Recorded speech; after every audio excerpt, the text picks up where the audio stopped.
అన్ని రకాల వస్త్రాలపై up to 66% of. రైతులు, చిరు వ్యాపారులు రుణాలు అడిగితే బందసాళ్లు తిప్పించుకొని అనేక కొర్రీలు పెట్టే ప్రైవేటు బ్యాంకులనే బురిడి కొట్టించారు ఓ చీటింగ్ బ్యాచ్. అచ్చంగా కుబేరా సినిమా స్క్రిప్ట్ ని అటు ఇటుగా మార్చి అమలు చేశారు. బిచ్చగాళ్ల ప్లేస్ లో అమాయకులను పెట్టి వారి పేరు మీద కోట్ల రూపాయల రుణాలు తీసుకున్నారు. వచ్చిన డబ్బుతో దూర ప్రాంతాలకు వెళ్లి జల్సాలు చేస్తున్నారు. నెల్లూరులో జరిగిన యాక్సిస్ బ్యాంక్ స్కామ్ ప్రెజెంట్ రాష్ట్ర వ్యాప్తంగా సంచలనంగా మారింది. నెల్లూరుకు చెందిన వాసుదేవనాయుడు, అల్లా బక్షు చిన్న సినిమాల్లో నటులు. అప్పుడప్పుడు ప్రొడ్యూసర్ గా, డైరెక్టర్ గా అవతారం ఎత్తుతుంటారు. టీవీలో, యూట్యూబ్ లో కనిపిస్తూ ఉండడంతో సర్కిల్ పెరిగిందే. జల్సాలకు, సినిమాలు తీసేందుకు వారి దగ్గర డబ్బులు లేకపోవడంతో స్కామ్ వైపు అడుగులు వేశారు. ఇలాగైనా కోట్ల రూపాయలు సంపాదించాలని ప్లాన్ వేశారు. దీంతో 2022 నుంచి బ్యాంక్ స్కామ్ కి స్కెచ్ వేశారు. అచ్చం కుబేరా మూవీ తరహాలో కథ రాసుకున్నారు. ఆర్టిస్టులుగా అమాయక జనాలను ఎంచుకున్నారు. వారిని ట్రాప్ చేసేందుకు మధ్యవర్తులను నియమించుకున్నారు. ఫైనల్ గా స్క్రిప్ట్ ని స్క్రీన్ మీదికి తీసుకొచ్చారు.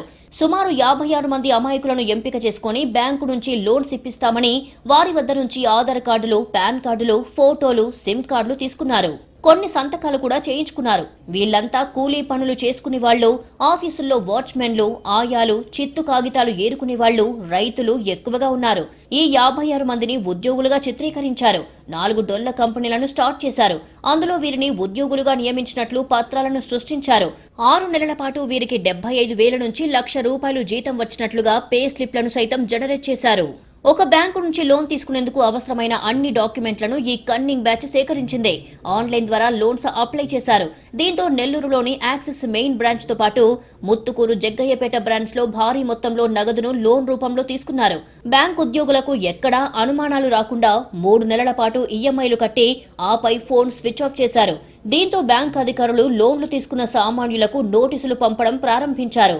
విడవలూరు మండలం చౌకచర్లకు చెందిన లక్ష్మీనారాయణ పేరుతో 15 లక్షలు, మైపాడు గేటుకు చెందిన తనూజ పేరుతో 75 లక్షలు, కత్తి లింగయ్య పేరుతో 20 లక్షలు లోన్స్ తీసుకున్నారు. లక్ష్మీనారాయణకు చెన్నై బ్రాంచ్ నుంచి బ్యాంకు తరపున లాయర్లు లీగల్ నోటీసు పంపారు. తనూజాకు కూడా నెల్లూరుతో పాటు జగ్గయ్యపేట బ్రాంచ్ నుంచి బ్యాంక్ అధికారులు ఫోన్లు చేశారు.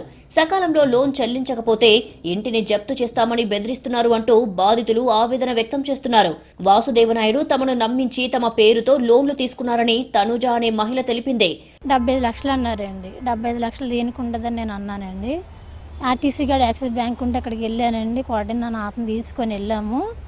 వెళ్తే 75 లక్షల పైనే ఉందన్నారు. నేను తీసుకోలేదని, మరి నాది గ్యారంటీ కాదు కదా, నేను లేకుండా నాకు ఎలాగ ఇచ్చారు మీరు అని అంటే, నీ ప్రూఫ్లు పెట్టి ఎవరైనా తీసుకున్నారో గట్టా నన్ను అడిగారు. నాకేం తెలియదండి మరి అన్నాను. వాయిస్ నెంబర్ ఉంటే ఆ నెంబర్ ఇచ్చాను బ్యాంకు వాళ్ళకి.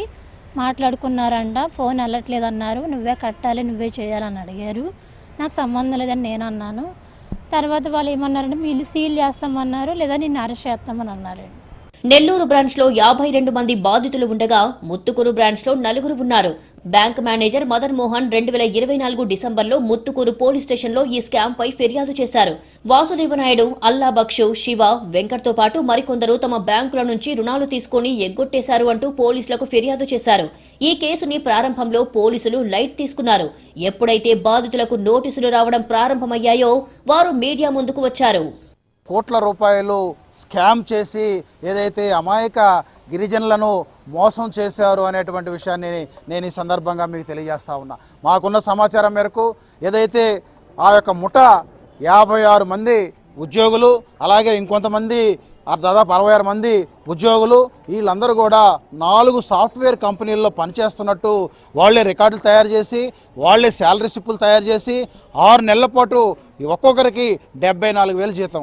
ఈయన చూస్తే మీకు అర్థమవుద్ది. ఈయన ఒక కూలీ, ఈయన సాఫ్ట్వేర్ ఉద్యోగం చూపించి 74,000 రూపాయల జీతం వాళ్ళే 6 నెలలు ఈయన అకౌంట్లో వేసి 6 నెలల తర్వాత 15 లక్షలు లోన్ తీసుకొని 3 నెలల పాటు ఈఎంఐ చెల్లించి ఆ తర్వాత వాళ్ళు అదృశ్యమయ్యారు. ఏదైతే బ్యాంకులో ఉన్నటువంటి ఉన్నతాధికారులు స్పందించి డిసెంబర్ నెలలో పోలీసులకు ఫిర్యాదు చేస్తే ఇంతవరకు విచారణ లేదండి. ఇప్పుడు మనం జూలైలో ఉన్నాం. దాదాపు 8 నెలల పాటు విచారణ జరపలేదంటే దీని వెనక అసలు ఎవరున్నారు, ఏ మాఫియా ఉంది, ఏ నాయకులు ఉన్నారు అనేటువంటి విషయాలు మాకు అర్థం కావట్లేదు. నెల్లూరు రూరల్ పోలీసులు యాక్సిస్ బ్యాంక్ వద్ద ఉన్న వివరాలు సేకరించారు. నిందితుల వివరాలను వాళ్లు తీసుకున్న లోన్ డాక్యుమెంట్లను సేకరించారు. బ్యాంక్ అధికారుల పాత్రపై కూడా పోలీసులు లోతుగా దర్యాప్తు చేస్తున్నారు.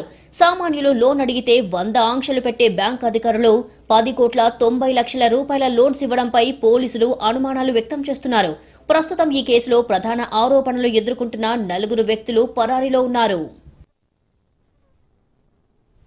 నెల్లూరు యాక్సిస్ బ్యాంక్ స్కామ్ లో బాధితులు ఒక్కొక్కరిగా బయటకు వస్తున్నారు. తెలియకుండానే తమ పేరు మీద లక్షల రూపాయలు లోన్లు తీసుకున్నారంటూ ఆవేదన వ్యక్తం చేస్తున్నారు. వాసుదేవ నాయుడును నమ్మితే తమని నట్టేటా ముంచాడని, తన పేరు మీద 75 లక్షలు లోన్ తీసుకొని మోసం చేశాడని చెబుతున్న బాధితురాలితో మా ప్రతినిధి వెంకట్ ఫేస్ టు ఫేస్ ఇప్పుడు చూద్దాం. బ్యాంక్ కుంభకోణం రాష్ట్ర వ్యాప్తంగా సంచలనం కలిగిస్తుంది. దాదాపు 10 కోట్ల మేర మోసం చేసి నిందితులు పరారయ్యారు. అయితే బాధితులు ఒక్కొక్కరుగా బయటకు వస్తున్నారు. తమకు జరిగిన అన్యాయం గురించి, మోసం గురించి వివరిస్తున్నారు. ప్రస్తుతం అంతా ఒక బాధితురాలు ఉన్నారు, మాట్లాడదాం. ఏం పేరు, అసలు మీరు ఎంత లోన్ తీసుకున్నారు? నా పేరు మొక్క తనూజ అండి. మా ఊరు కాకినాడ నుంచి నెల్లూరుకు పనుకొని వచ్చాము. పనుకొని వచ్చి వాసుదేవనాయుడు దగ్గరికి పనిచేస్తున్నాము.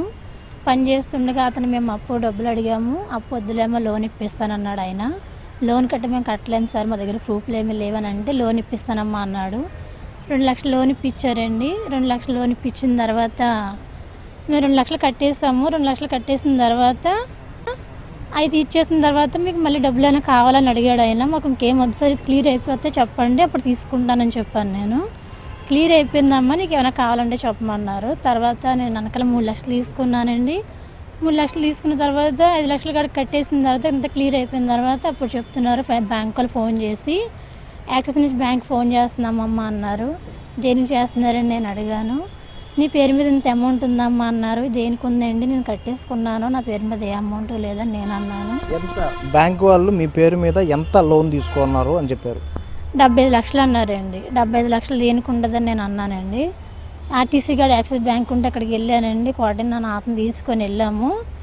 వెళ్తే 75 లక్షల పైనే ఉందన్నారు. నేను తీసుకోలేదండి, మరి నాది గ్యారంటీ కాదు కదా, నేను లేకుండా నాకు ఎలాగ ఇచ్చారు మీరు అని అంటే, నీ ప్రూఫ్లు పెట్టి ఎవరైనా తీసుకున్నారో కట్టా నన్ను అడిగారు. నాకేం తెలియదండి మరి అన్నాను. వాసుదేవనాయుడు నెంబర్ ఉంటే ఆ నెంబర్ ఇచ్చాను బ్యాంకు వాళ్ళకి.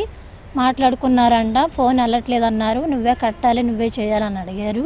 నాకు సంబంధం లేదని నేను అన్నాను. తర్వాత వాళ్ళు ఏమన్నారంటే వీళ్ళు సీల్ చేస్తామన్నారు, లేదా నిన్ను అరెస్ట్ చేస్తామని అన్నారండి. ఏ బ్రాంచ్ నుంచి మీకు ఫోన్లు వస్తున్నాయి? చెన్నై ఒకటండి, జగ్గంపేట, వైజాగ్, రాజమండ్రి. ఓవరాల్గా 75 లక్షలు. 75 లక్షలు అన్నారు. ఆ 75 లక్షలు టార్చర్ పడలేక మొన్న 2 నెలల క్రితమేనండి 10 రూపాయల వడ్డీ తెచ్చి 18,000 కట్టానండి నేను. ఆ 18,000 కట్టినా సరే నన్ను వదలట్లేదు బ్యాంకు వాళ్ళు. ఇది జరిగిన తర్వాత మీరు వాసుదేవ నాయుడుకి ఏమైనా ఫోన్ చేయడం జరిగింది? చేశానండి. వాసుదేవ నాయుడు ఫోన్ చేస్తామండి. వాళ్ళ అబ్బాయికి ఫోన్ చేస్తాను. వాళ్ళ అబ్బాయి ఫోన్ చేస్తే వాళ్ళ అబ్బాయి సమాధానం ఏమని చెప్పాడంటే, మా డాడీ మీకు ఇచ్చినట్టు ఏం చేసిందా, లేకపోతే మా డాడీకి మీరు అంటమ్మా నాకు చెప్పు తీసుకున్నారా, నాకు సంబంధం లేదు, నాకు ఫోన్ చేయొద్దని వాళ్ళ అబ్బాయి గారు అన్నారండి. కెమెరామెన్ ప్రదీప్తో వెంకటనారాయణ, NTV, నెల్లూరు.